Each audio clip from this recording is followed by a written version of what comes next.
Assalamualaikum warahmatullahi wabarakatuh. Saya Firman Heliansyah. Kayak di sini saya mau bahas video tentang beberapa hal yang buat kamu lama sembuhnya. Jadi banyak yang nanya di Instagram katanya, "Bang, kok nggak sembuh-sembuh?" Terus juga, "Bang, kok lama sembuhnya? Padahal udah kesana, udah kesini, udah pantangan ini, pantangan itu, tapi nggak ada progres sebaik." Kayak jadi saya ingetin lagi, kamu mau pergi kemanapun itu ya, mau pergi ke sini, mau makan ini, makan itu, pantangan ini, pantangan itu, tapi selama pola pikir kamu masih salah, percuma semuanya. Kayak jadi benerin dulu pola pikir. Di sini juga ada beberapa hal yang buat kamu lama sembuhnya.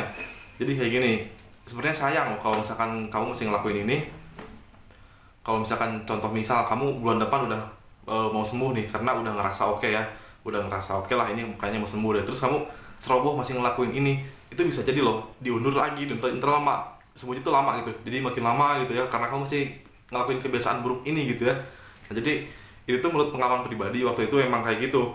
Jadi saya ngerasa mau sembuh tapi saya ceroboh lagi, akhirnya saya ngerasa kok diundur ya sembuhnya gitu tuh, kok nggak sembuh sembuh gitu, akhirnya masuk lagi ke situ, terus takut lagi, gini lagi, gini lagi. Oke, jadi sekarang udah keluar dari semuanya, dan sekarang saya mau bahas semuanya di sini biar kamu nggak ceroboh lagi gitu ya. Intinya biar kamu sembuh lah ya. Oke, jadi sebelum ke pembahasan, seperti biasa saya mau nanya kabar kamu gimana, nanya kabar cemas kamu gimana, juga saya mau nanya kamu ngapain aja hari ini ya. Nggak lupa juga saya selalu doain semoga kabar kamu sehat walafiat jasmani dan rohani, juga saya doain semoga mental kamu makin hari makin kuat, juga saya doain semoga cemas kamu makin hari makin hilang ya. Nggak lupa saya doain semoga semua aktivitasnya urusan dilancarkan, juga nggak lupa saya doain semoga kamu dimurahkan rezekinya ya, amin. Oke, jadi kembali ke pembahasan awal. Jadi yang pertama, kamu masih bolong-bolong beribadahnya, kamu masih bolong-bolong, kan saya orang muslim nih, jadi waktu itu saya bolong-bolong sholatnya. Nah itu saya ngerasa ada yang kurang kalau misalkan bolong-bolong sholatnya itu ya. Nah, lama-kelamaan saya kayak gitu, saya ceroboh, saya sehari itu bisa sampai berapa gitu ya yang bolongnya sholatnya. Nah saya ngerasa ada yang kurang, terus kumat lagi loh. Jadi kayak gitu ya, jadi saya kurang beribadah, kurang mendekatkan diri sama Tuhan gitu ya. Terus juga nggak baca Quran lagi waktu itu karena udah ngerasa mau sembuh gitu, udah pede, tapi lama-kelamaan kok ini ada yang kurang gitu. Terus lama-kelamaan juga kok kumat-kumat lagi. Terus saya cobain lagi, oke lah, saya balik lagi ke ke jalan yang benar istilahnya. Saya benerin lagi sholat lima waktunya, terus juga saya baca lagi Al-Qur'annya. Nah setelah dari itu ngerasa baik-baik aja tuh, jadi nggak ada yang kurang, semuanya udah semuanya udah tercukupi gitu ya. Itu baru sholat gitu ya, baru beribadah itu udah semuanya udah ke cover gitu ya, udah tenang, udah nyaman, udah pikiran udah nggak mumet, terus juga nggak ada pikiran negatif, itu baru beribadah loh. Itu kan gede banget beribadahnya, itu manfaatnya selain selain kewajiban, tapi ada segudang manfaat di dalamnya gitu ya. Oke, jadi yang pertama, kamu harus beribadah, harus deketin diri sama Tuhan, terus juga jangan bolong-bolong ya, harus jaga banget lima waktunya. Terus juga yang kedua, ada kamu masih suka searching Google, searching penyakit di Google, searching di Google tentang penyakit. Oke, sama aja lah. Nah, jadi kayak gitu ya. Kalau misalkan kamu masih nyari-nyari penyakit di Google, bakal lama banget semuanya, lama banget, seriusan lama banget, karena pasien cemas itu saya ingetin lagi ya. Padahal di video sebelumnya udah saya ingetin, udah saya buatin gitu ya. Jadi pada dasarnya kaum kita itu yang cemas itu nggak dibolehin nyari penyakit di Google, tuh nggak dibolehin. Itu sama psikolog sama psikiater emang nggak disaranin nyari penyakit di Google, itu emang disaranin. Kalau misalkan orang lain yang nggak kena cemas itu oke lah, kamu nyari penyakit sampai ke akar-akarnya nggak apa-apa, sampai mau nyari di Google sampai seharian nggak apa-apa. Tapi kita kalau misalkan nyari penyakit di Google, jangan kan seharian, coba 10 menit aja kamu ketrigger seriusan ya. Jadi kalau misalkan kamu masih kayak gitu, masih nyari penyakit di Google, itu lama sembuhnya. Karena apa? Karena itu triggeran yang kamu karena di dalam itu ada triggeran gitu ya. Terus kalau misalkan kamu baca-baca itu, terus kamu nggak bisa memilah-milih mana yang benar, mana yang salah, kamu kumat. Hari itu juga kamu kumat kalau misalkan kamu searching penyakit di Google. Oke, jadi lebih baik stop aja kalau misalnya mau nyari informasi, edukasi tentang penyakit atau tentang apa, mending langsung ke ranahnya, ke dokter langsung ya, jangan di Google. Jadi kita kan nggak tahu itu referensi dari mana, terus kita kan nggak tahu itu apakah benar, apakah salah gitu. Terus kita kan juga nggak tahu itu siapa penulisnya, kayak apakah emang benar dokter atau misalkan orang-orang seperti kita. Bahkan misalkan sekarang juga saya bisa nulis nih di artikel di blog ya, misalkan saya share di Google tentang penyakit ini itu, misalkan jantung gitu. terus ini sepengetahuan saya sendiri itu padahal salah gitu, tapi saya publish gitu kan, itu kan bisa dibaca sama orang lain ya. Jadi nggak tahu orang lain itu kena cemas atau enggak gitu ya. Kalau misalnya kita yang baca, ya kita ke-trigger, nah kayak gitu. Jadi belum belum jelas sumbernya dari mana, referensi dari mana, terus juga belum jelas apakah dia dokter atau bukan. Nah, kayak gitu ya. Jadi jangan searching penyakit di Google, intinya kayak gitu ya. Ini yang buat nama kamu semua. Terus juga yang ketiga ada, kamu masih masuk grup anxiety di Facebook ya. Saya tahu kamu masih ada yang masuk grup anxiety di Facebook. Karena saya pengalaman. Ya, saya pengalaman. Jadi waktu kena cemas awal-awal, saya kan jadi teman tuh, ngerasa emang saya aja yang kena cemas, terus saya nyarikan di Facebook, terus ada forumnya, ada 33.000 waktu itu. Saya join ke semua grupnya, ada 4 grup, saya join semuanya. Saya masuk selama seminggu, parah saya di situ ya. Jadi buat apa ya, buat adminnya, mohon maaf ya, ini saran dari saya, mending bubarin aja deh grup-grup Facebook itu gitu.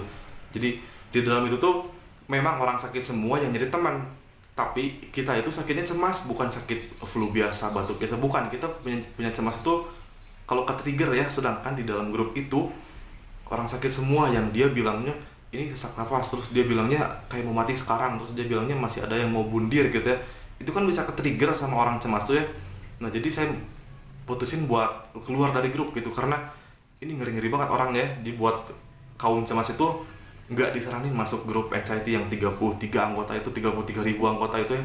Mending bubarin, terus kamu cari mentor-mentor di YouTube misalkan, kan banyak ya.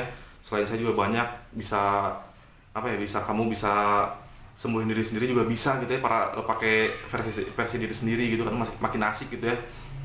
Nah, jadi kayak gitu, kalau kamu masih masuk grup di Facebook tentang anxiety atau di grup WA, mending kamu keluar sekarang. Keluar itu nggak baik buat kamu. Kamu butuh orang yang positif sama lingkungan yang suportif ya.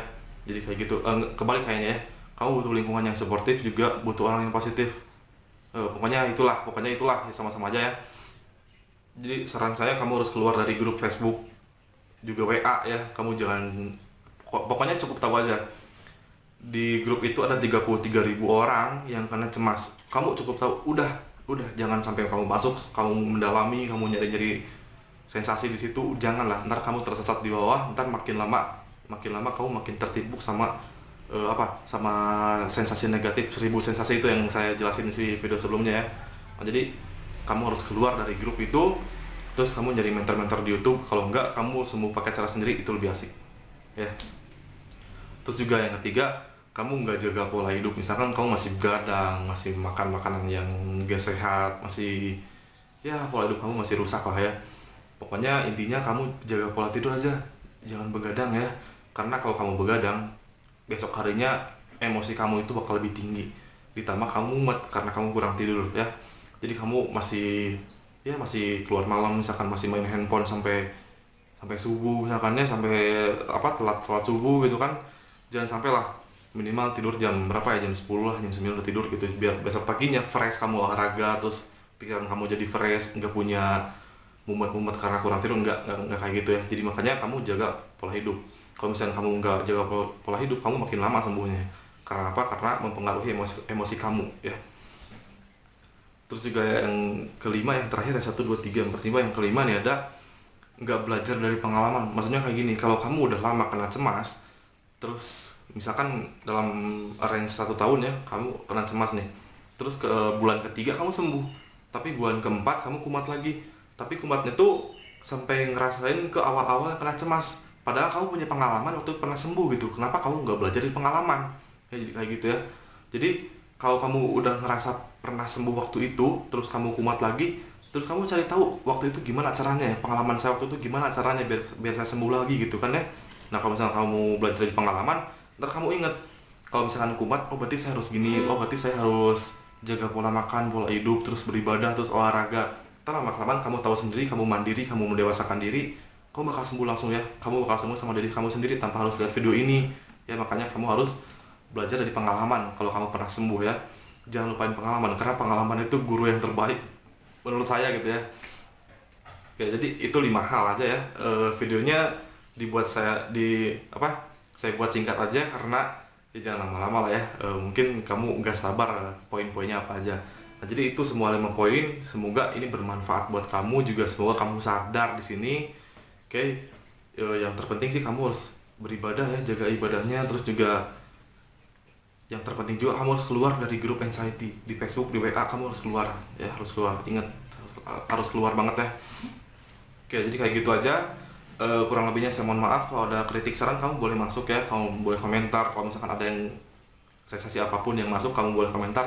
Ntar di video berikutnya insya Allah saya bahas ya. Oke, jadi kayak gitu aja. Makasih buat kamu yang udah nonton dari awal sampai akhir. Semoga cemasnya hilang besok ya, saya doain semoga cemasnya hilang besok. Terus juga kalau misalkan kamu suka video ini, kamu boleh like. Oke, kalau enggak kamu boleh dislike, gak apa-apa ya.